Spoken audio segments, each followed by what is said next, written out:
Hello, my name is David True. Many of you know me. Who has not been to the NYPAY event in the past? Well, this is nice. So I'm excited about the topic.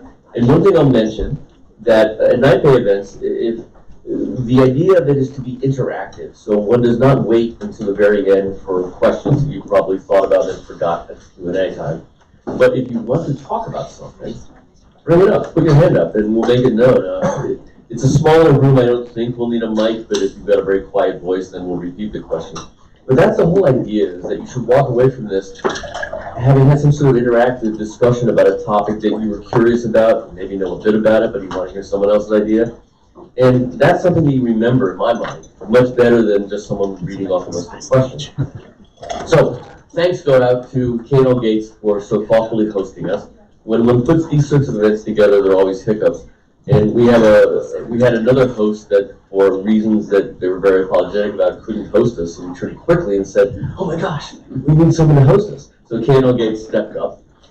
And K&L, the moderating tonight will be Dan Galtieri, right? Right? Yeah. Oh yeah, yeah. I knew I read this somewhere. So I'll let him take the rest of it. I guess I'm left-handed, so I look this way. I was like, where'd he go?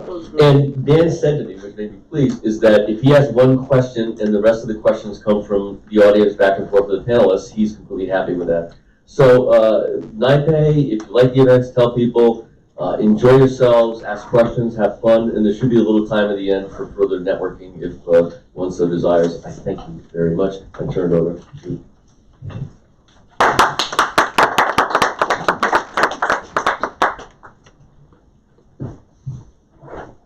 Welcome, everyone. As David mentioned, I just want to emphasize that if you have a question, don't be shy. We want to hear from you guys. It makes it just a more interesting discussion overall. So my name is Andrew Galtieri. I'm an associate here at K&L Gates, and we're very excited to be hosting this event with NYPAY. Why open is the future of banking. Here at K&L, we have a prominent global financial services practice with more than 200 lawyers representing a wide variety of clients across the financial services industry, from traditional financial institutions to startup and emerging fintech companies across a broad array of practice areas, including transactional support, regulatory compliance, public policy, among others. Given the opportunity and the challenges that open banking presents to many of our clients, we're thrilled to have this fantastic panel here tonight. We have Archie Singh, Director of Product Management in North America at Currency Cloud, Don Cardinal, Managing Director of the Financial Data Exchange, Gene Nayer, Chief Strategy Officer at Icon Solutions, and Philip von Gersewald, Chief Executive Officer at Deposit Solutions, LLC. Before we get started, panel members, can I invite you to tell us a little bit about yourselves? Gene, why don't you start us off? Sure. I have about 15 years on the banking side as a technologist. I have about the same amount of time on the vendor side as a product manager / strategist. I've done this, I focus on payments. I've done it around the world, from Malaysia down to Mexico and countries in between. And for the last decade or so, I focused on real-time payments, and as new things come up, open banking, blockchain, pay attention to that as well as payments become faster, more seamless, more user-friendly. My name is Archie Singh. I work as head of product for North America at Currency Cloud. For those of you who don't know about Currency Cloud is an API-led company that offers cross-border payments, collections, and FX foreign exchange. I've been with the company for almost 4 years. Prior to that, I've been in product roles at larger banks, JPMorgan Chase. In my, what it feels like prior life, I used to work in software developing or engineering products. But for the last 10 or so years, I've been in finance and payments, treasury roles. I'm Don Cardinal, Managing Director of Financial Data Exchange. We're coming up on our first year anniversary next month. Prior to that, I spent nearly a quarter century at Bank of America doing a variety of roles from military banking through digital banking and cybersecurity. Before that, I worked for fintech. If you don't know what Financial Data Exchange is, we're bringing a royalty-free API here to the US and to the rest of the world that is free for use forever, because we want to get health web credentials and screen scraping out of the ecosystem and make it safer for everyone. could lean forward a wee bit. Sorry, that's fine. Just one never knows exactly how well it carries. My voice can be heard miles away. Okay, I'll try my very best. So I'm Philip von Griswold, CEO of Deposit Solutions. Deposit Solutions is a company which modernizes broken deposits, and we are a European fintech, and now coming to the US. Before that, I was 20 years with Deutsche Bank, running corporate M&A worldwide, running the private equity and venture capital business, and also working on the regulatory side. So I'm looking forward to interacting with you as David said. Great. Well, thank you again to all of our panel members. As you can see, we're very fortunate to have a panel that touches a lot of different areas and has a lot of experience with all parts of this open banking universe. And it is an expanding universe despite slow uptake in the US. Across the globe, we've seen a combination of regulatory changes, shifting consumer preferences, and technological advancement that have fostered environments where open banking is becoming a part of everyday banking more and more. By way of example, in Europe, through the Second Payment Services Directive, also known as PSD2, in the UK with the Open Banking Standard, they started a full open banking implementation in 2018 through where these standards require payment service providers to provide licensed third-party providers with access to consumer financial data through APIs. In India, we have a unified payment interface that was implemented in 2016, which facilitates interbank transactions through an API framework built in part on top of the country's national identity platform. As of March 2019, the UPI was used by 142 banks to conduct approximately 800 million transactions with a combined value of $19 billion US. And we've seen efforts in Mexico, Australia, Canada, across the globe to varying degrees. Steps have been taken to kind of implement this concept. Given these various regulatory schemes that we have, can the panel give us an idea of where we stand currently? What's the state of open banking? What's worked and what hasn't?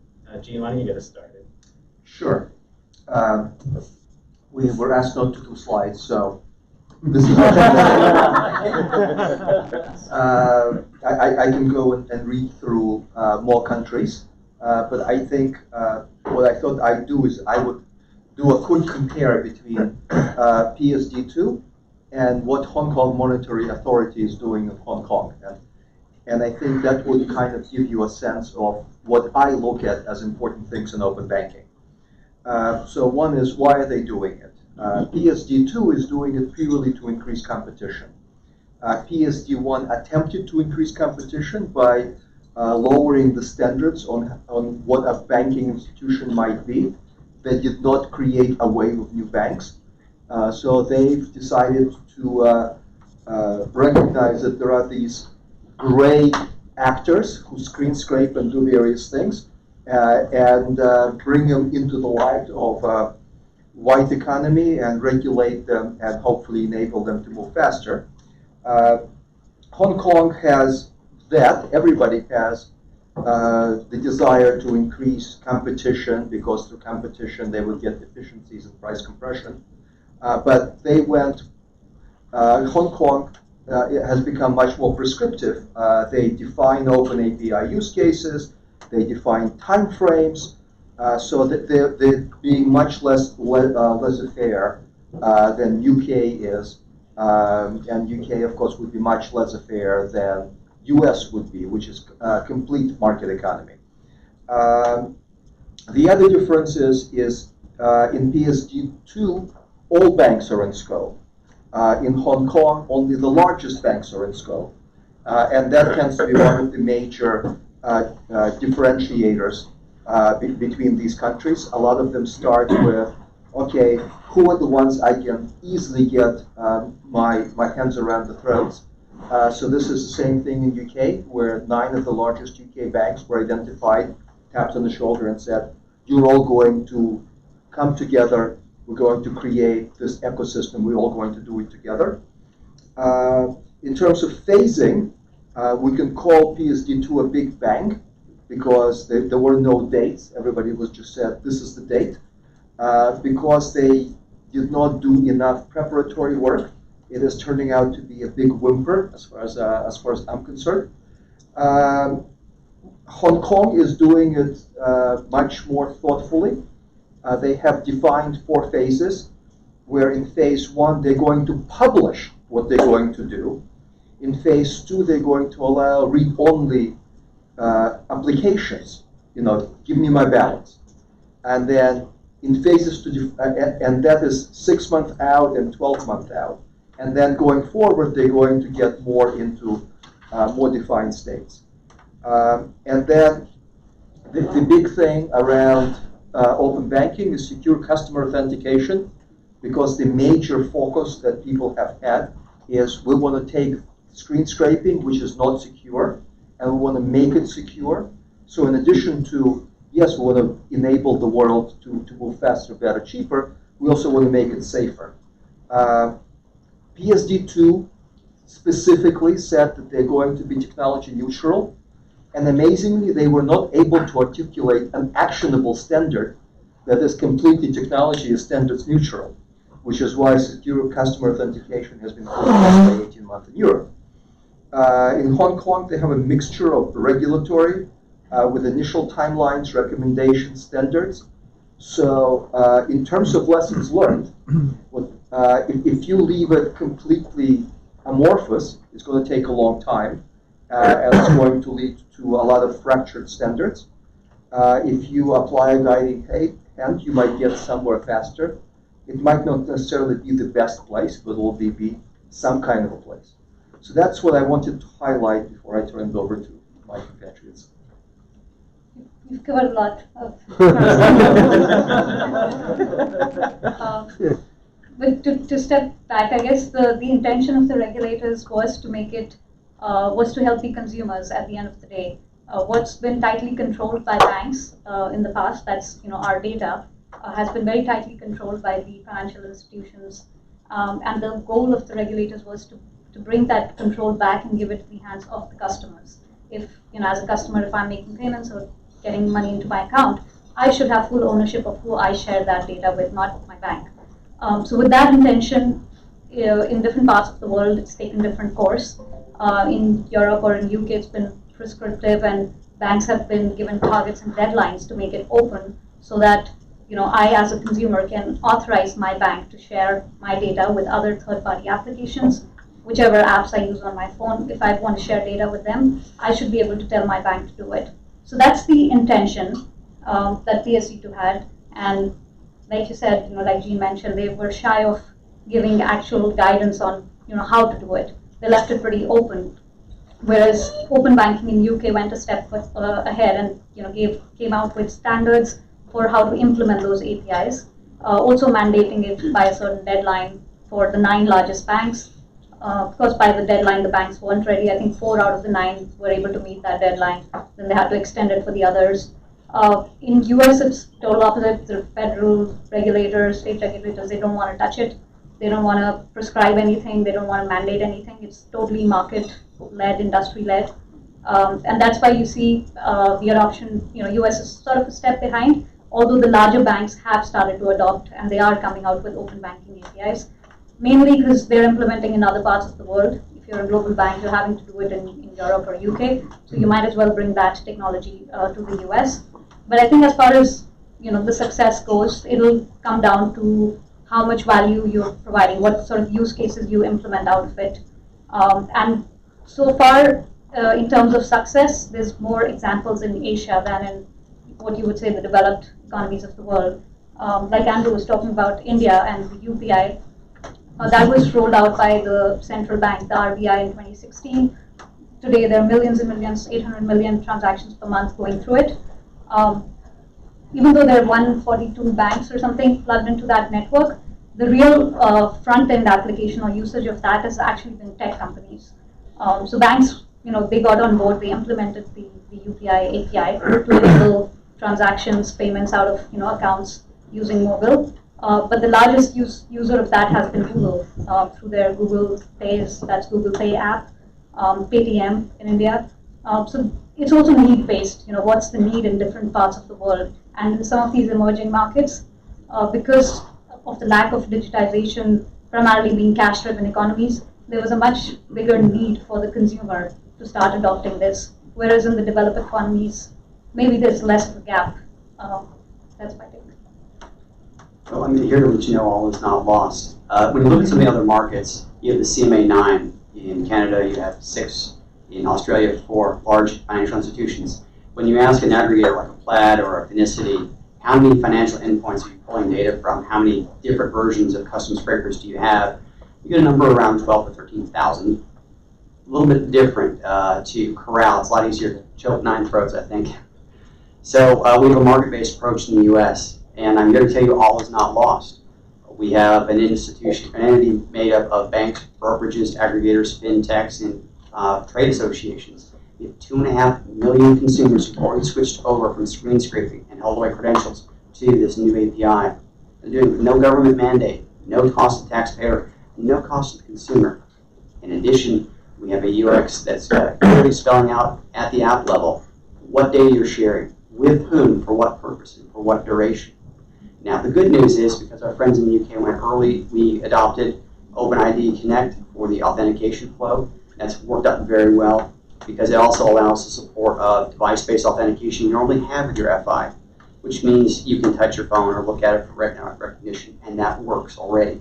So you're already using a native stack, and you can reuse your authentication from today. We expect that customer base that's made the migration over to the market-based open banking to get to about 6 million by year end.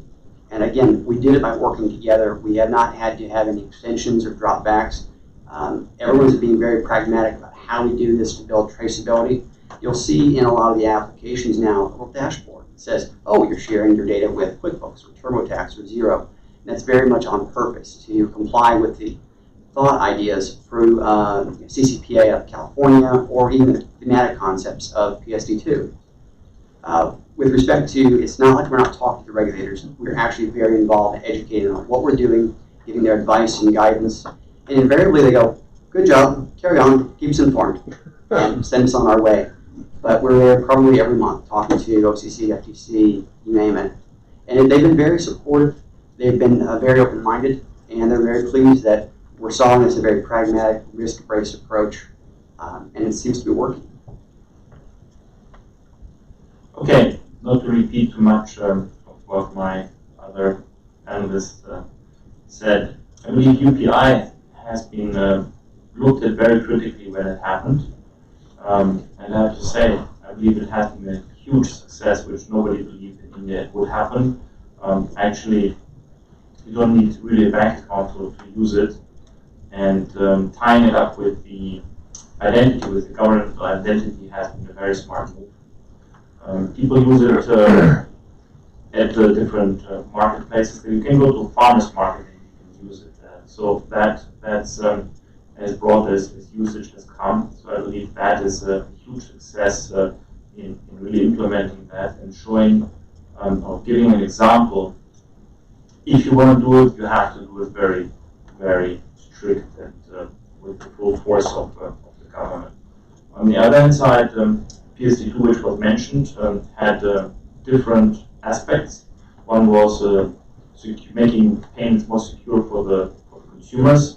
I believe with the secure authentication, basically introducing mostly 2 factors in Europe. You can see this happening now in Europe. Actually, most banks are changing their authentication system. You can change it, so that I believe is something which has been successful. On the other hand side, access to bank data is lacking traction because of the various API. There's no standard in that sense, so that is definitely something which makes it more difficult to use it. So I would say that's a mixed bag overall, and it remains to be seen what the consequences are. Maybe to other points I'll come later. Please. I wonder if we could just maybe back up one step, which is that maybe either all or some of you for your company or otherwise, can you give us a use case and then how the information and data flows if I'm a consumer or I'm a commercial customer? Because I understand all the words, right? But I'm still trying to think of, okay, how is this going to help me either as a business or as a consumer? But I think it would be helpful to kind of understand. So let's pick on Mint. So you download Mint to your phones. Great, I want to manage your stuff. First thing it says, okay, great, where do you bank? Okay, I bank at Wells or City or wherever. Okay, great. We're about to hand you over to Wells for the purpose of budgeting, to grant access to this app, to the following types of accounts and data sets for 1 year until you renew, unless you, that will expire unless you renew it. Are you cool with that? Yes, you are. Hand you over to Wells. And what's neat about that is Wells sees your device. It's the same way they recognize your biometrics active. You can do touch, you can do iris, whatever you like. So it's passwordless. And they ask you, hey, you're about to get Mint the following accounts for the following purpose for budgeting for 1 year unless you cancel it. Are you cool with that? So you have that consent that works on both sides. Yes, I am. It hands you back the app, and you're on your merry way. It downloads. While you get handed back, some series of tokens get handed behind the scenes, and then Mint can go out, grab the data, and start doing what they do. You're really doing nothing different than you are today. But notice, Mint never held your ID or password, ever. And who in that case has to offer the API?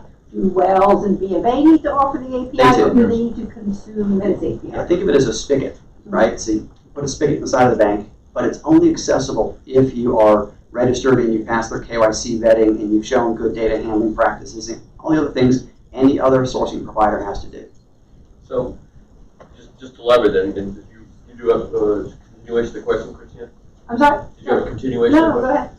So, in the past, back in the day when it was before Mint, but anyway, one of the other ones, the one that QuickBooks bought, that Quicken, yeah, but what was the acronym that they bought? Yodlee was the company. Yeah, Yodlee was the idea. But anyway, at that point, you would have given them your credentials, and they would go on your behalf and logged in. Correct. So from my perspective, from a consumer, the different experience is, the consumer experience is more what you just described, is that in the other case, you have a comfort that your bank is involved with it rather than just handing off credentials to somebody else?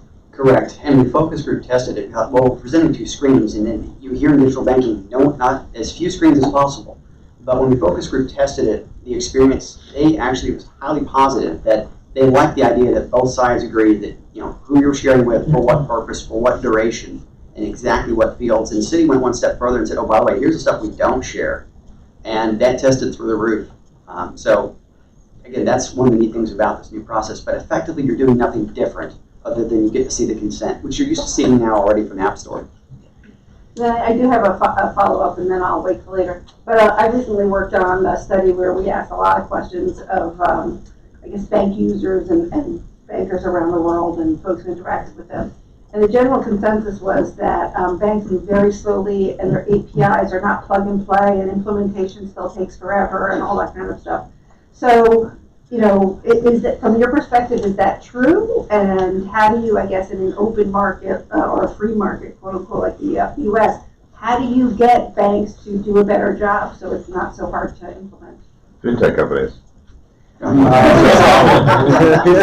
still have to work with the fintech, right? So let me try to give it a try.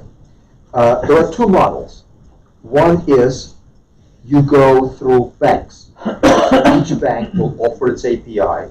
Each one will be marvelous. It will be full featured, etc., etc. The problem is, in the US, there are 12,000 financial institutions, so you're going to have to deal with 12,000 formats. The problem actually gets worse. There's a company in the UK called Token, whose business is that they are a proxy service between banks and the other fintechs. Because, as you say, there are main 9 banks in the UK, fintechs integrated to them. That was a one-time cost. Then they found out that those banks changed their APIs once a month. And they could no longer bear the cost of keeping up with banks, so they're paying another fintech to bear that cost. So that's problem 1. There was an attempt in Europe to create fewer doors.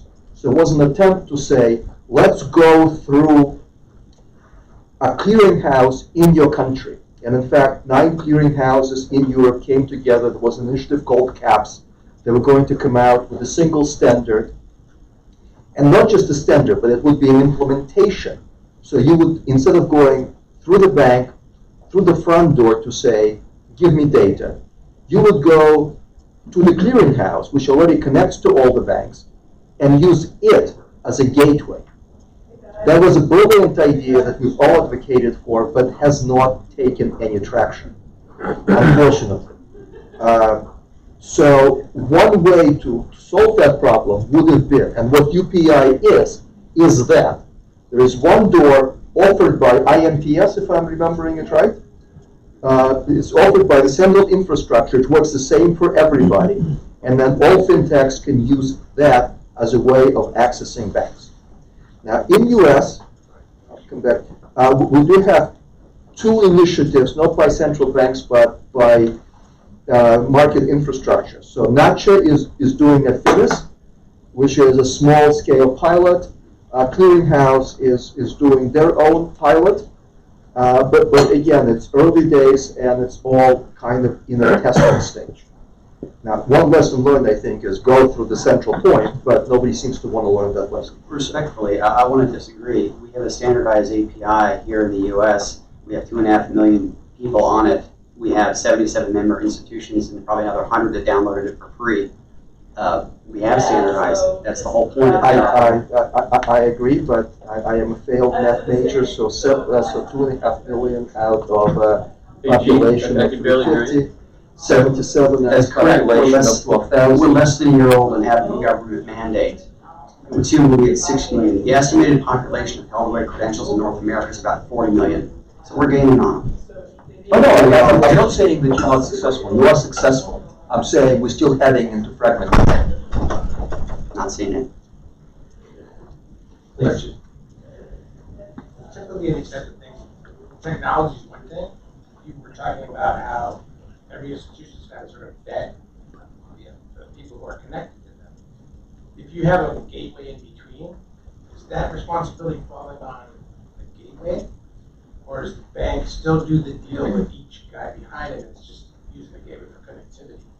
Because there's usually more work in the vetting and the approval than there is. It differs by country.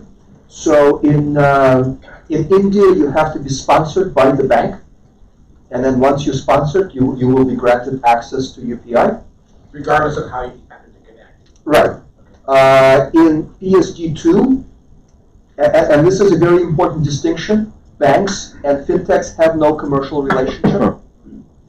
So there is another layer that will vet you, and once you've been vetted, you will be given, every bank has to allow you access to their The payment APIs. service provider layer? So yeah, Is that the PSP layer? The payment service- TPP layer, yes. Yeah, the TPP layer in PSD2. So in the EU, it's a different structure than what it has in India. Absolutely. And how would that compare to what we have in the US? We don't have anything in the US. I believe in US it would be bank-led. So banks would have to sponsor. You almost need something like the stuff that does, or whatever does that chip standard stuff. Well, You need another EMV third code. party to approve people. Well, good question. So at present, right now, it's bilateral. So it's no different than if you wanted to go get a guy printing the checks or card stock. It's right now, it's one-off. It goes through everyone's sourcing department. But the banks have said, hey, listen, we're all using the same check printer. And if you have more than 52 banks, you're getting audited every week of the year. They said, stop, please, just getting audited once. And so they've stood up a company called TrueSight Solutions and said, you know what, let's do a common audit we all accept. What's it called? TrueSight Solutions. True Sight? Yes, it's owned by member banks. Not owned by Early Warning Systems or Zelle is owned by its member banks. So it's a consortium, and it's in its very early stages. Because again, you've got to, even though the banks may accept it, you want to make sure the regulators accept it. Because the regulator still goes to the FI and says, or the SEC says, hey, I get that you outsource this common audit, but you're still on the hook for the following things, how to go. So it's still in its early stage, but there's an idea of this bilateral one-off is not scalable beyond the top 20 or 30 banks, the top 5 or 6 big aggregators here in North America. In UK, it's very much embedded in the API itself. I think it's controlled by the regulator, but as part of the API, there's a token or a certification that you have to send. And the certificate, you obtain that only by being authorized by the regulator, FCA, to be authorized to do open banking or access open banking APIs. FCA actually, on their website, they will list everybody who's been allowed to become a third-party processor. So what I'm hearing is something like that's being worked on in the US. Not like, Correct. So right now they're doing it manually in a one-off. Yeah, for both sides, because the banks don't want to have to certify 8,000 people, if the 8,000 people don't want to certify with 10,000 banks, right? Correct. Somebody's got to, because again, technology is one thing. I found that it's always the paperwork and the certifications and stuff that actually become the hard part of all this. Right. And in addition to your company, there are examples of people who are doing it like Plaid in the US. They've been going through each bank one at a time and trying to integrate with the APIs. But then the counter to that is that there isn't a choice that banks have today, because regardless of that, there's always the screen scraping. If you don't partner with a third party and do it in an official, in a proper, secure API-based manner, the third party is going to access through screen scraping anyways, and which is risky for everyone. I think it's actually interesting. Banks disclaim liability if you screen scrape. They have a fig leaf of saying, hey, you give your credentials away, and that's that. Gene, what was the word banks? What was the verb? Disclaim liability. Disclaim. Disclaim liability. Would the regulator accept that? No. The regulator has accepted that for commercial accounts. That But not consumers. not consumers. Yeah, businesses are held to a higher And I know standard. some banks have turned off Plaid. I don't know how they're doing it, but it's not right to say that they can screen scrape anyway. I know they've blocked these people. And in their T&Es, I mean, it's very explicitly stated, you are not allowed to give your credentials away. If you give credentials away, then Yeah, but that's we not have blocking it. That's disclaim I'm saying liability. technically doesn't work. Technically, you're saying so I guess your question is, how are they actually Somehow they're preventing it from stopped happening, because there was a bunch as of opposed to fraud. disclaiming liability and giving the lawyers something to argue about? So screen scraping essentially relies on the look and feel of your website, and if you're changing that frequently, then it makes Maybe that's how they're doing it incompatible. There's a variety of technologies out there that determine that the session's not human. Anything from CAPTCHAs and those kinds of stuff. well, not just CAPTCHAs or fun CAPTCHA type stuff, but also they look for browsers headless, or you're typing at about 10,000 characters per second. Things that, okay, not really human. Or the mouse for all these sessions always appears the exact same pixel. Yeah. Or the mobile phone you claim to be using is at 000 on an altimeter, which means it's on a shelf. It's likely a simulator. The battery's always at 100 or it never moves. Correct. So can I bring us back to the use cases? I think it's informative. So you mentioned Mint and account aggregation or account information services, right? What are the other use cases? So in I guess in the financial space, apart from just account aggregation and data management, the other part of open banking is being able to take action on your accounts to execute payments. In US today, we see direct debit as a common form of of paying out. If I owe funds to my utility company, I would put in my account details, and they can execute an ACH pull, get funds out. That's a cumbersome process because essentially I'm giving my account credentials or account details to somebody. There is room for error. There is security concerns with that. There are APIs, the open banking APIs like Request to Pay, which can solve for that. So instead of giving my account details, what the receiver of the payment can do is initiate a request to pay that goes to whoever needs to pay the money, and then they can locally configure it to their bank account. So without having to pass any credentials, it becomes a much secure way compared to the ACH polls or the direct debit we have today. So this is, there are some financial use cases, but having said that, there are also other non-financial use cases. So open banking doesn't have to be limited to finance. You could see applications in other areas, of our life. By opening access to my, say, daily expenses or how I handle my, monthly expenses, if I give that access to, say, a retail site, an Amazon or an e-commerce site, they can, gauge my data and give me suggestions on what to buy, what to purchase. Now, today we all see Amazon doing that, but it happens within that ecosystem. If they have direct access to my bank account, which if I choose to authorize, then they can see that across all the different retailers. Same way, if it's a restaurant-based app, they can see my food habits or wherever I'm spending and tell me, recommend what I should eat that day. Or I know you can be as creative as you want with that. Is this something like what a firm is doing to determine lending options? Lending is another. Sorry? One of the big use cases. What are the use cases? Yeah, that's another use case where having access to your account and seeing the incoming funds into your account, the outgoing, they can judge the credit worthiness and essentially, make lending decisions based on that. So in that case, you Exterior give news. them access, and they're watching your transactions and your cash flow and determining whether or not. And just to clarify for people, because a lot of times we speak in shorthand, I assume everybody knows. A question back here. Thank you so much for inviting me for this. I'm also happy that in a open banking conference in the US, India's UPI is being discussed. having created the underground rails, the rails of IMPS prior to that, and then using UPI to make sure that India becomes digital much faster and much better than any other countries. I think the recent FIS report also said India's faster payment is the best in the world among 54 countries. So a couple of things. India's UPI is implemented not by the central bank, but an association of banks called National Payments Corporation of India, like your clearing house. They are the one who implemented this.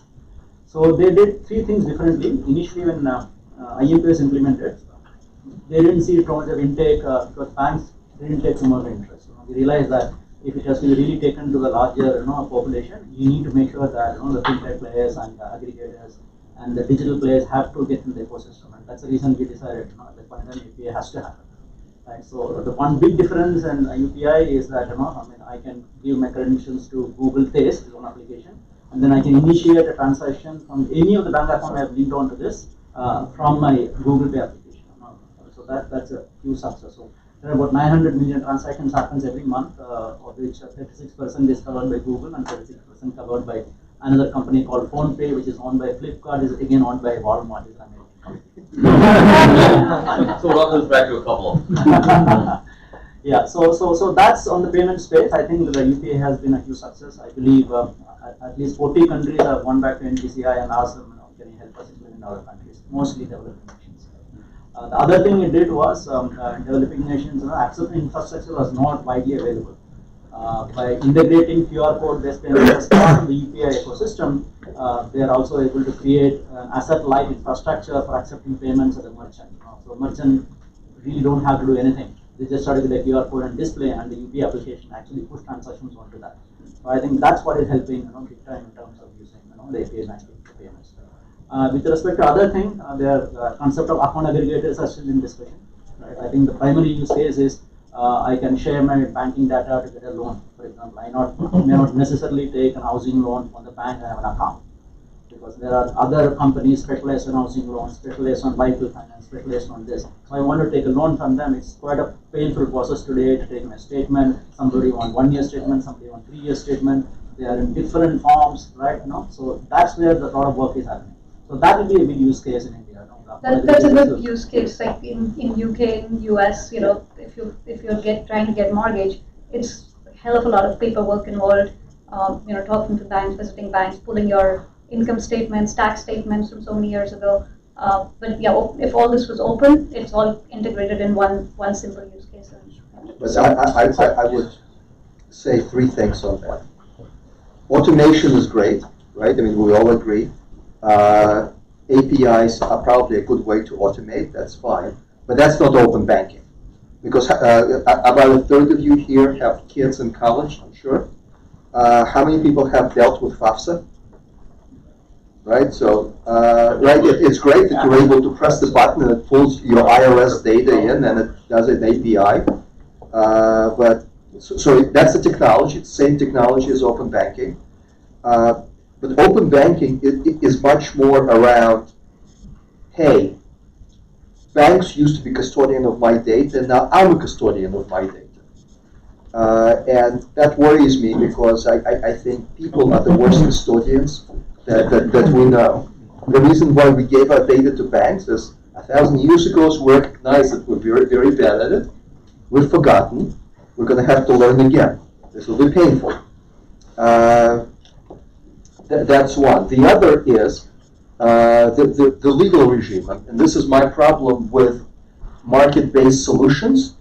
It is hard to get to the right liability split, I think, if you are using market-based solutions. And if you begin to worry about how do I know that Mint is not storing my data for 10 years and then in year 10 it is going to do something spectacularly awful and evil with it? I don't know. Who's looking at it? No one. Because we've seen it happen. It happened with Google, right? It was Facebook. Well, actually. But either way, they were not evil until they were. And that's the big issue with TPPs in Europe. The right to be forgotten has to be included on this. Exactly. It's like, how difficult is it for a TPP to go to Malta? Imagine the resources that Malta has to screen 10,000 TPPs. And anybody who is accepted by Malta then has passport to go to every bank in Europe. That seems like a weak link in the chain. So I'm less worried about standards. I'm more worried about who pays attention to what TPPs are doing, how are they regulated.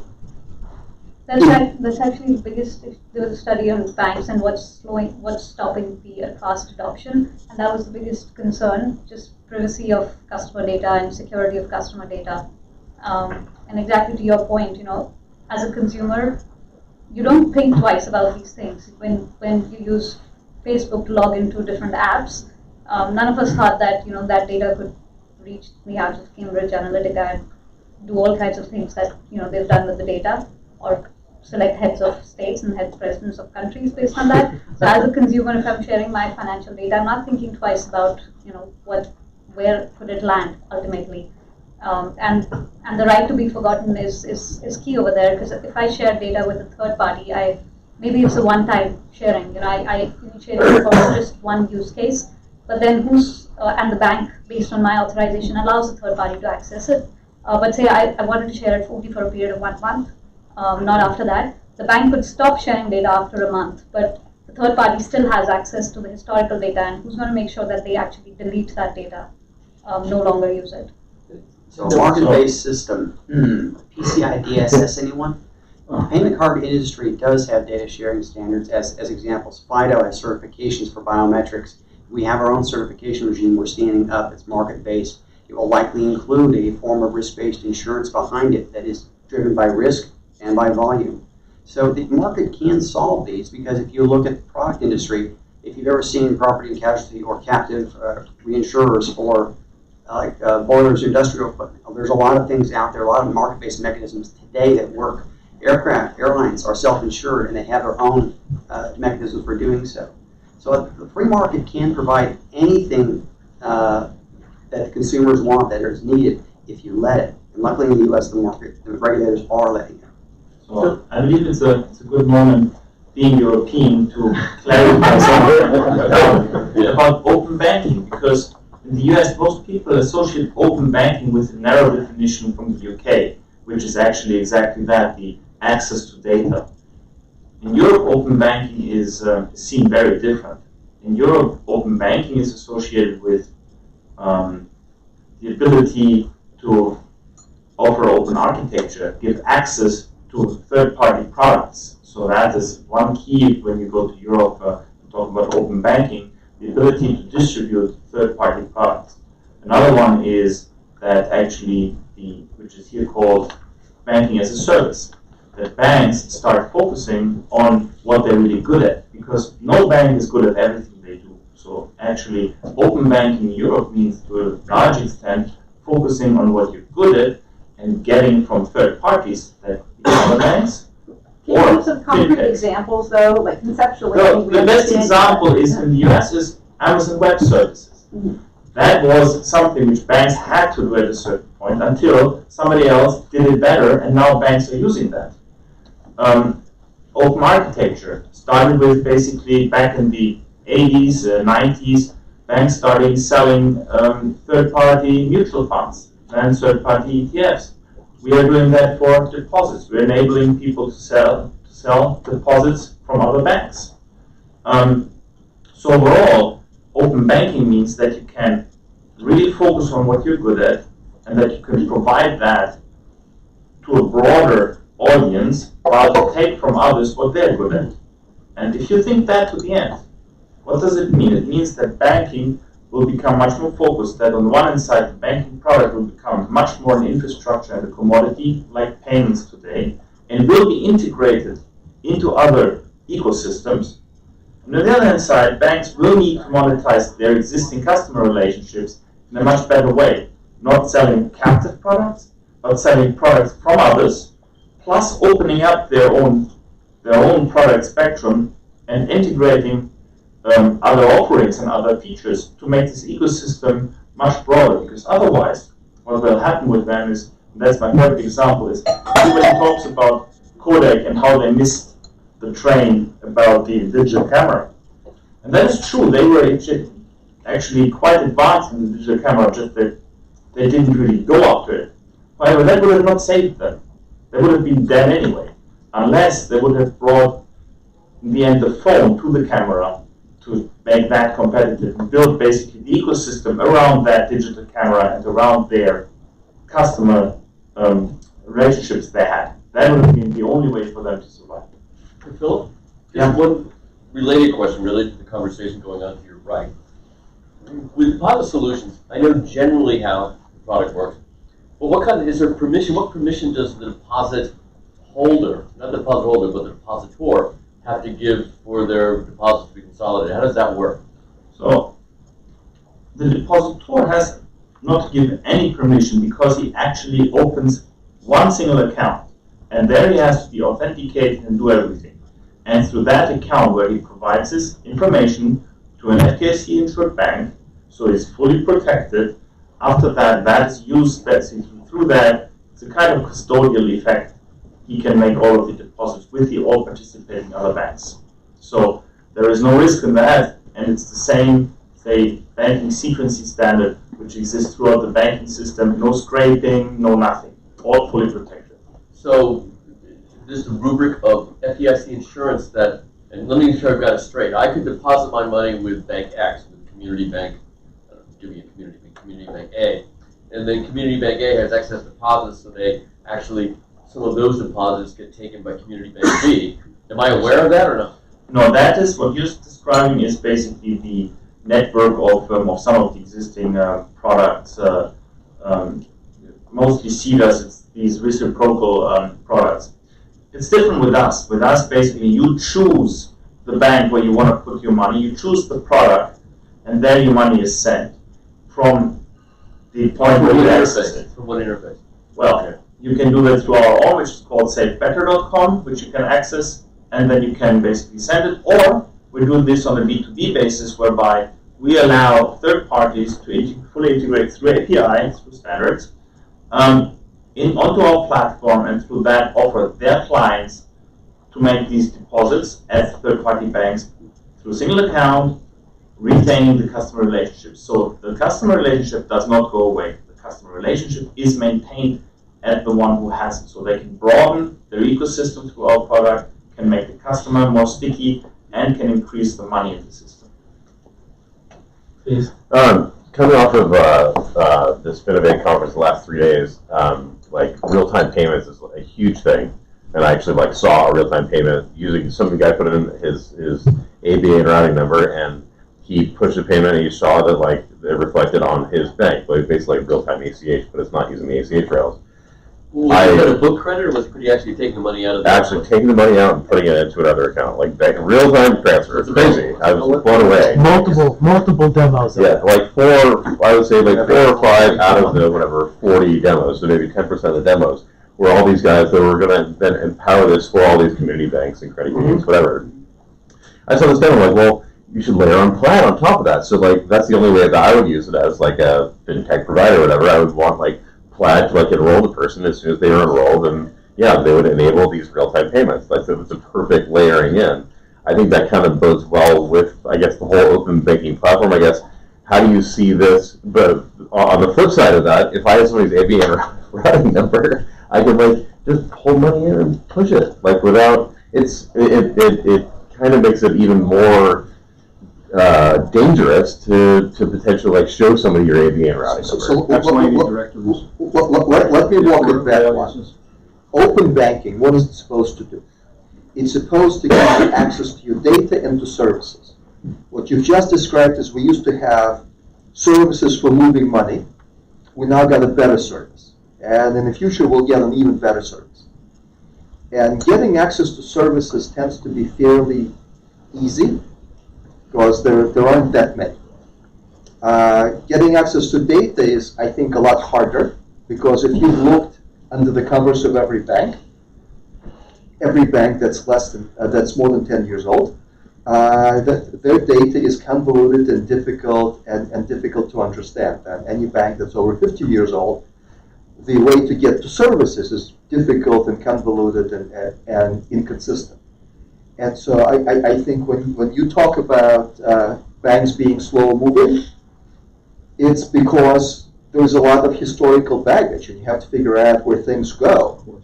And even if you declare that, yes, you should be open, the fact that you now have access to a mess doesn't make it easy to work with the mess. Because somebody else can deal with it. Well, no, I mean, we've seen hundreds of thousands of fintechs who built their solutions to a logical, clean sheet architecture.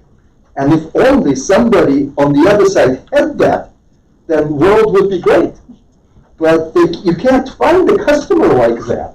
They're all agglomerations of banks bought over the last 30 years. They integrated like this and like that. And just because you say, okay, now open the doors and be free. It's like the reason why Bank of America knows that I have a checking account and a business account and refuses to combine them is not because there isn't an API for that. It's because it's like the guy says, I know you have an account, but I am in this silo. I can't give you credit for that. So open banking without change in the business structure is going to be limited in what it can provide. It will do what you do today better, faster, maybe cheaper. But if you want it to be transformative, then you either have to start doing new things, like you package your loans with the phone usage data. So it's a new, brand new greenfield application, or you start rebuilding the bank. I think that's the case only if you look at some of the value propositions we've been discussing, more frequently around this, like payments. If you expect payments to pull this forward, that's not going to happen, right? And if you expect applying for a mortgage or applying for your FAFSA, that's not something I want to do more frequently. Right? I don't need you to make that easier. What we need here are compelling value propositions, right? And so the idea of something like a financial marketplace, right, where I sign up in one place like I do with Facebook, and what Facebook allows me to do is go and get ancillary services without having to sign up at those places. That is a jointly valuable proposition for both entities involved and the user. And I think that fundamentally, having lived through things like chip card adoption and things like that in the payments world, these are not the industries that drive those kinds of innovations, particularly in a free market, right? In the absence of heavy-handed regulators dictating what's happening, right? Until you can quantify the business impact to the members of the industry, it's not going to happen, right? And then you have the centralization risk that you just described with Facebook. It makes it easy for you, but then you have a risk of the centralization that we see with the entity. Sure, and in the case of Facebook and Google and now sign in with Apple and whatnot, you have technologically forward industries without governance, maybe, right? You want to call it that? That's fine, but it does prove one assumption: we have the tech. We don't need to talk about that, right? It's totally available. It's cheap. We have people who can do it. I got guys who can write the code today, right? The problem is finding a reason to do it, right? And finding a way that we all make more money by doing it, right? Because that's all we're here for. I'll give you an example. So right now, to close on a mortgage, a couple of weeks, you go and manually get forms, you scan an email, or you get PDF send them, or you got bit fax them, and you have the whole chain of custody issue, 2008, where people have been on a budget. What if you could connect to another FI and get machine adjustable data? You don't have to OCR. You don't have to read. It's coming in. It's highly accurate, highly trusted, and you now have those statements you can put in your book of business to show your due diligence. You've gone from a closing time of 2 weeks to 2 hours Don, it's a brilliant concept, right? And I think that companies that drive mortgages will pay for that kind of development. The consumer's never going to ask for that, right? I own 4 homes, and I have done this 4 times. And, yes, it was painful each time, but it's once, right? And in my case, 4 times, right? But it's okay, right? You share the pain. People fall out of the process. People abandon apps if it's Totally funky, it takes a while. Hey, I got a better deal. And you can book literally, on your phone right away. And that runoff, you're talking about chasing tenths of pennies in some of these markets. And every customer counts. Look, my high school classmate runs Better Mortgage, and we've been talking about all this stuff for years and years and years. And again, you have to make it just kind of easier, right, in order to get the consumer. So once he's got the consumers, his business is going, right? So somebody on the other side of it, City Mortgage, needs to pay for the development that we're talking about here, and they don't want that, right? And I don't think there's enough value that's been proven to those guys to say, I'm going to commit IT resources, budget, all of those. I'm going to push my servicing company to accept all these. Think about all of the various businesses that have to be lined up here, right? And each one of them needs to get a piece. Yep. And that's the part that hasn't been cleared out yet. Fannie and Experian are members. Exactly. Quicken Loans a member. So until you make something more efficient, like what Philip is talking about, right? Gathering deposits for the 3,000 banks that are not in the top 5% in this country is hard to do. We also we're gathering the core process. Fiserv's on our board, and they bank most of the credit bureaus. And absolutely, and I'm not questioning what your motivation is. I'm just questioning the approach and the dialogue, because I feel like the industries that are at the front and talking about this stuff, sure, it makes payments easier, right? Yeah. I hate repudiation with ACH. My company deals with it every day, right? Would love to get rid of it, but you know what? That's not going to move this thing forward. I think the point you're making, Jay, I believe is right, is in the end, it's all about, if you want to produce a market standard privately, it's all about the users and acceptance on the other hand side. So unless you get that, you don't produce enough market demand for that to establish a market standard. That's, I think, we have another question just right here. So I have a question, but before that, I just have a quick comment. I bought 4 apartments in New York City, one after the other, where I live. And if you can close a mortgage in 2 weeks, even, that's amazing. For me, it took close at 60 days or 60 to 70 days each time. That's ridiculous. But my question is, do you think open banking will help small banks more, or will help big banks more? I think it'll help consumers more because, to your point, open banking is about saying, no, this is the customer's data. No different than saying it's the customer's money. We're just letting the institution with the big vault and the armed guards watch over it. But Don, that was a different question. You're talking about for the customer, which is fair. But your question was, is this going to further aid those banks that are enormous today, or will it also give help to the smaller? It's like any tool saying, well, will a better wheel or a better mousetrap help? If you use the better tool, I think you'll... Well, I have a view. So my view is this. That's right. I have strong convictions, but loosely held. And you're entertaining, which is good. Thank you. So open banking is about getting access to assets, right? You got to have something of value, right? Big banks have lots of things of value. They have a very large portfolio. They cross-subsidize. They have reach, and that's why they have the majority of the money in the country. Credit unions have loyalty, right? So there is an affinity. There is higher interest rates. So they have a different value proposition. What's stuck in the middle is a community bank that no longer seems to have a community affinity, is no longer making loans based on the deep knowledge of the local market, but is at risk of being disintermediated because there is now even lower switching costs, even lower barriers to moving your business around, because these technologies enable less friction. So I think the community banks have their model at risk, and the more technology comes into play, the more at risk they become. That's my view.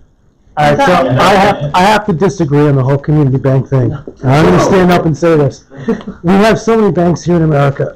You're overgeneralizing. And I say this because I was at a community bank. My position was eliminated when they were at $4 billion in assets. They're like 50 now. They're growing. They're huge. I consult with some middle America community banks, growing, aggressive. Yes, there's going to be banks going out of business, credit unions going out of business, but because they're apathetic, they're not changing with the times, and there's disintermediation of deposits and loans aggregating to the 5 top banks. So we're not let's say. disagreeing, I'm just saying. I'm just saying there's a lot of success stories out there 100%. and out there, and so it's those who are adopting the newer technology. And again, I'm anti-open. This whole open banking thing to me is just dumb. Because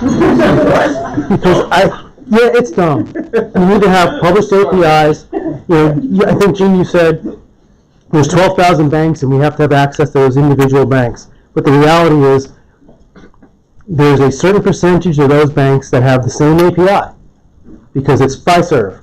And Fiserv may have multiple APIs. I know Jack Henry has multiple APIs. They'll have legacy APIs, which are XML based, and they have modern RESTful APIs. But all these massive cores, they all have APIs, and they all book thousands of banks.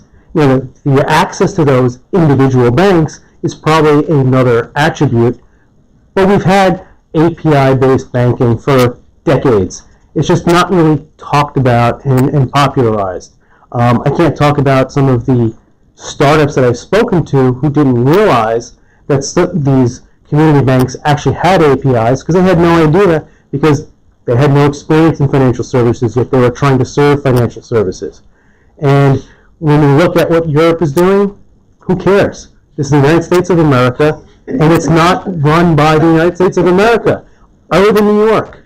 If you can't get past a New York chartered bank with the New York Department of Financial Services, it doesn't matter what the federal regulators are saying, it's what New York DFS is doing. And we have 50 states, and it's just different.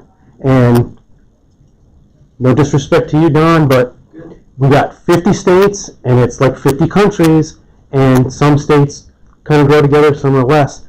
I don't see how open banking that open banking model we see in Europe will ever work here.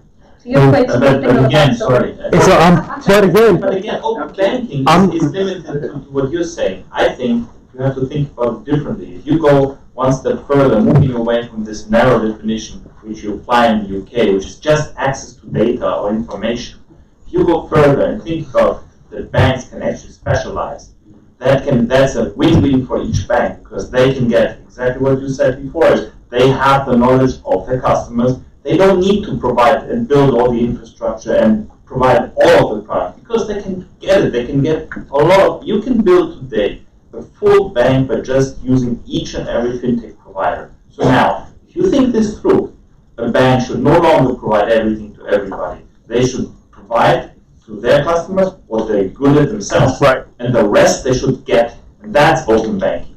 And to get back to your question, I strongly feel the people who have most to benefit from this are the medium banks, because large banks have access. They have access to everything. They can build technology themselves. It's the small and medium banks who are lacking some of the new age innovative features when it comes to we've been talking a lot about from a consumer standpoint, but as a bank, it's not just about giving your data away. It's a full ecosystem, so it's a two-way street. You're not just giving away your data, you're also getting access to the open APIs that are part of the overall ecosystem. That may not exactly be from a bank, but if you're a small bank, you could use other APIs that are out there in the market and increase the value of your product. For example, KYC, knowing your customers. If you're doing it in-house, there's a cost attached to it. There are APIs out there, part of the building of blocks that you can pick from someone else who's already an expert at that, who's doing that. You just plug into their API. You can plug into Experian API to get credit reports on your banking app. All these APIs, these technologies are existing outside. Whether or not the small banks are able to do it successfully is a different question, because you could say that they lack the technology the resources to get there today. And they're, to your point, David, they're very reliant on these the core banking software. The 4 cores who have technology built in the 80s and 90s, who have these APIs around, but are they open enough? And do they have any incentive to become more open and accessible to everyone? Probably not, because they dominate the market today. And that's my opinion working at Currency Cloud, but it would benefit these small and medium companies to talk to directly fintech companies that have open banking integrated with them and try to partner with them to get access to this new technology, be innovative, offer competitive features that large banks offer, and bring their customers back to them. So is that to infer? Can one infer from that? Given then, Guy, I know you have something you want to say. I forgot now. But can one infer from that then, with the dominance of the cores and their lack of interest in producing more flexible APIs, that without any kind of mandate from a central authority, which doesn't happen in the U.S., banking will be opening more slowly? Let's see. Let's just maybe inject a little bit of facts in here. So, whoa, where we missing? So Finastra, which is the 4th largest core in the U.S., has Fusion Fabric. FIS, which is the largest fintech, has FIS API gateway. Now, granted, you'll probably have to pay $100,000 for the use of the gateway, but if you want it, you have it. So you're arguing that they are much more open than Fiserv is closed by definition. That's their business model. But the point I'm making is, again, as we say, nothing is black and white. The one thing, though, that I would take it in, maybe clarify, is when you describe open banking, is banks going to fintechs? Definitionally, that's open fintech. They're the ones that are open and saying, come, use me. Open banking is the other way. PSD2 explicitly says, you have to open the doors and expect to have your profitability dive because other people are going to take the slice of your value chain. Is that kind of open banking that would ever happen in this country? Probably not, unless we have a regime change, which we'll see in 2020. But again, the question I would pose to you guys is: how many would like to see open shopping? How many would like to see open hospitals? I mean, every industry theoretically would benefit from being open and transparent, and have billions of fintechs in most altruistic intentions go in there and fix things. Hasn't happened. That's not open. I think Philip's much closer to it. This is the technology tail wagging the dog again. I mean, we mix 3 things. SCA is contact authentication. You were talking about servicing mandates that can run for you. You're talking about re-architecting the business. Which one is it? But I think, personally, open banking is a business model thing. I was talking with, I can't say which country, but a central bank, and they were discussing about open banking. It's not the data that banks have, it's the knowledge of the relationship. So say you have your mortgage with the bank, that bank should be writing loans to other, or guaranteeing loans with other industries using your collateral because they know you, they know your cash flows. Open banking is about knowing the relationship, re-establishing the relationship, mining the information, and then having business level collaborations. And they're going to be through cognitive interfaces. They're not going to be machines talking to machines. There may be data underlying those, but we can't even agree on a payment after 50 years. So you think we're going to be agreeing on cash flows and accounts and anything else, or product definitions? There is data, there is a need for security in the contact, there is a need for servicing mandates, but I think Philip hits the ball out of the park by saying we've got to model the business and see where is it I have a banking relationship, I know your collateral, I know your cash flows, I know your resume. How do I represent you as a guarantor or whatever else I want to do? That's the level of open banking. The interesting discussions I come into are, they're not talking about the bits and bytes. And I think we all tend to agree. And I think the question is, are banks set up to do that? Well, the impact of PSD2 was to go 180 degrees in the other direction. They stuck a bloody grey keyhole on front of the bank and they locked the information away. So I think the intent was to open up the banks, but the implementation was to build a B2B interface. and actually just rewrap direct call interfaces and put more indirection. So I think you've really got to think it through from a business architecture viewpoint if you're going to do this right, if you're not going to just build more barriers. Yeah, it's about the use case. Another question right here? Yeah, I just want to switch gears a little bit. I know we spoke about banks. What does it mean? Just if you can shed some light as to what does it mean for other players like the networks? What does Open API or PSG2 means to some of these large networks? Like card networks? Card networks.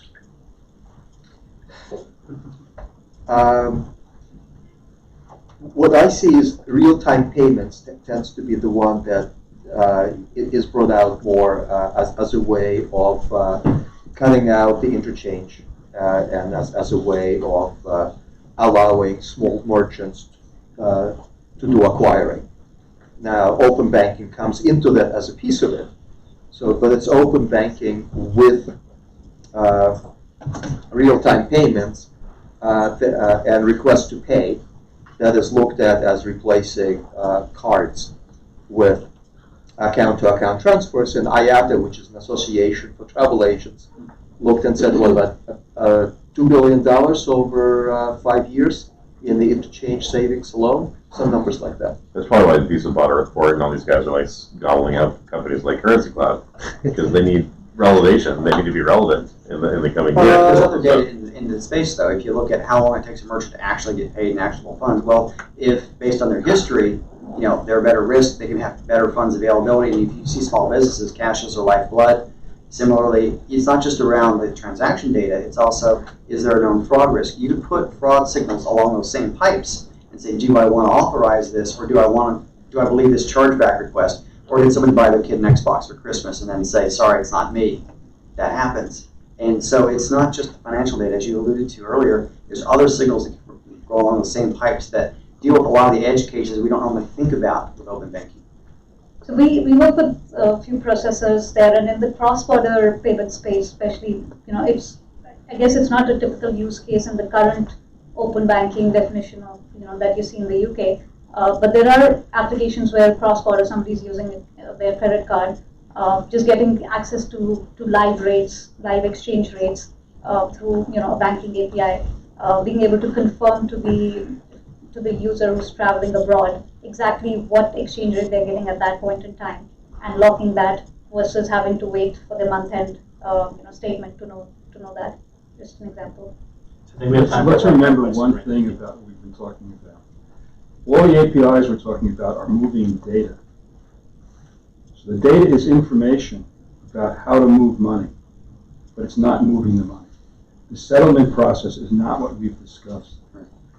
And so we're not changing necessarily the settlement process. That's really critical, right? In all of this is that, and what if you have impact on the networks? What the card networks do, they're brands, they manage risk, and they also move money. They settle. And until you change that process, the card networks will remain relevant. So I see that there's an imbalance being created here, right? On the banking side, you're taking the banks saying that open up and all those things. But at the same time, these networks carry tons of data along the line, and they're capitalizing on that information. And you're giving them a more added advantage, not leveraging the same penalties that you're putting on banks onto the networks, right? If that does not apply to the networks. So they're going to grow and grow and grow, cornering the market.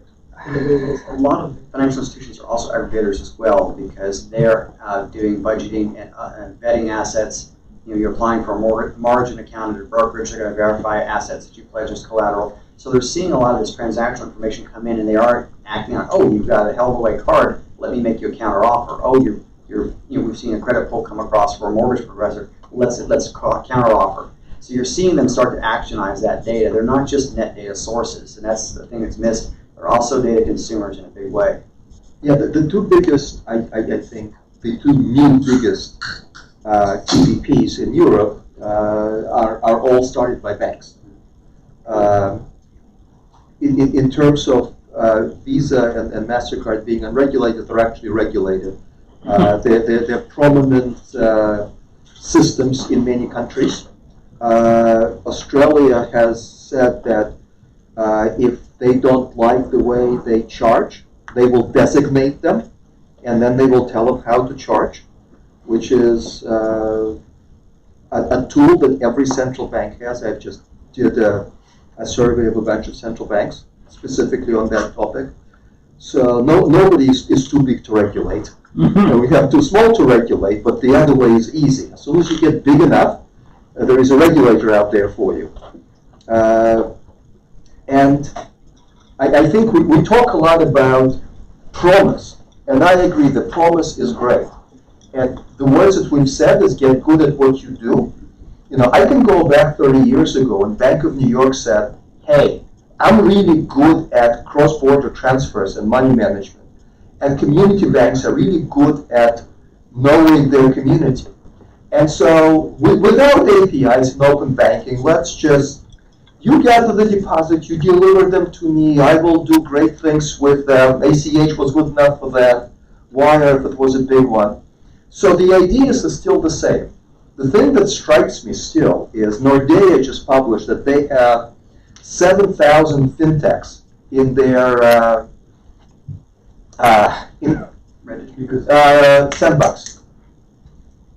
But the one example that they said of somebody who actually got promoted from a sandbox into live production is Finnair, that allows Finnair to issue a credit card from the Finnair website using the APIs. So what it's telling me is that banks are not set up to partner at scale. They don't know how to allow hundreds or thousands of fintechs to come on. They have a predilection for the bigger ones rather than the smaller ones because we know how to deal with Google's. You know, they got a big legal department, I got a big legal department, their lawyers know my lawyers. And so it continues more or less the same way. And I'm still waiting. I mean, even India, we go back to the success of India, 2 big fintechs in a multi-billion, almost trillion size range that are dominating the market. So I keep waiting for a country where thousands of fintechs are partnering at scale with banks using open infrastructure. So we have time for one more question right up here. Yeah, I guess my question is, we've talked a lot about fintechs and banks, and I feel that the consumer, right, is in the middle of all this. So what role do you feel that the consumers play in open banking, if any, in terms of shaping what open banking could be in the future, I guess? Ultimately, it boils down to their preference, right? So banks and fintechs could try to solve for some consumer need. Consumers never going to know what open banking is or ask for it. But if you can build a use case that actually benefits them, does something meaningful to them, it's the adoption. If consumers at the end of the day they decide to adopt something, that will be the success of open banking. And if it doesn't work for them, if it's made up use cases, then that's a failure. I think that in the end the question is excellent because it goes back to where the business is and where market solutions are driven from. And that is that you can call it open banking, you can call it open architecture, you can call it specialization, whatever it is. All the data we are using and all the additional technology we are using for the consumer should have 2 purposes. Higher personalization, higher customization, and with that, better usage for the customer, better products, and in the end, client centricity. That's what nobody talks about. That's what matters to the client. That the client feels, hey, I'm in charge of my product, I'm in charge of my needs, and that can be achieved through access to data, that can be achieved through access to better products, not only the captive one, but through broader market-based solutions. That's what the benefit for the consumer. Thank you. Great. Well, I think that's all the time we have for the panel. I'd invite you all to come back here and enjoy the last few refreshments. And thank you very much. Thank you to our panelists. I want to thank everybody. I want to thank Andrew, Gene, Archie, Don, and Philip for contributing to the panel. I want to thank you guys for attending. if the sound worked, and I think it did tonight, this will all be up on YouTube, our YouTube channel. And if you thought these were interesting, what's the next thing. Well, that's what I was going to say. see, we've got a good team here. Who's NYPAY people here? Raise your hands. So, those of us who are NYPAY people, if you thought the event was cool or thought it was interesting, just keep us in mind. We've got 2 more events planned this year. We've got one on mobility and banking, not mobile banking from your phone, but just moving around and payments, mobility and payments. So, just paying from your phone and connected cars and such.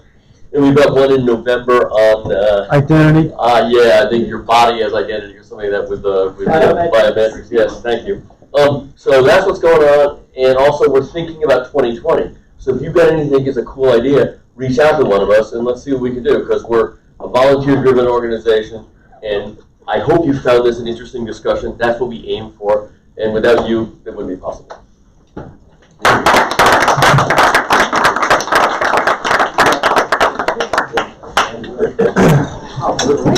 Thanks again, Buchanan.